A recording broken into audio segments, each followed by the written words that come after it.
అయోధ్య రామ మందిరంలో ప్రాణ ప్రతిష్టకు 3 రోజుల ముందే బాలరాముడి విగ్రహం తొలి చిత్రం వెలుగు చూసింది. కృష్ణ శిలలపై చెక్కిన రాముడి విగ్రహం మగ్ధమనోహరంగా ఉండి అందరినీ ఆకట్టుకుంటుంది.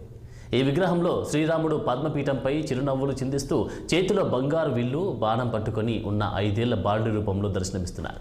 ఆలయంలో ప్రతిష్ఠించాల్సిన విగ్రహాన్ని గురువారం వేకువజామున గర్భగుడిలోకి ప్రవేశపెట్టారు. మైసూరుకు చెందిన శిల్పి అరుణ్ యోగిరాజ్ చెక్కిన 51 అంగుళాల విగ్రహాన్ని పవిత్ర జలాలతో అభిషేకించి ఆసనంపైకి చేర్చారు. ప్రాణ ప్రతిష్టలో వినియోగించడానికి మహారాష్ట్రలోని అమరావతి నుంచి అయోధ్యకు 500 కిలోల కుంకుమను కానుకగా పంపారు.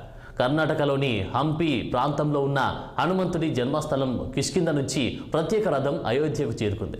దేశవ్యాప్తంగా ఉన్న ఆలయాలను సందర్శిస్తూ అయోధ్యకు చేరే ముందు ఈ రథాన్ని నేపాల్లోని సీతామాత జన్మస్థలమైన జనక్పూర్కు తీసుకెళ్లారు.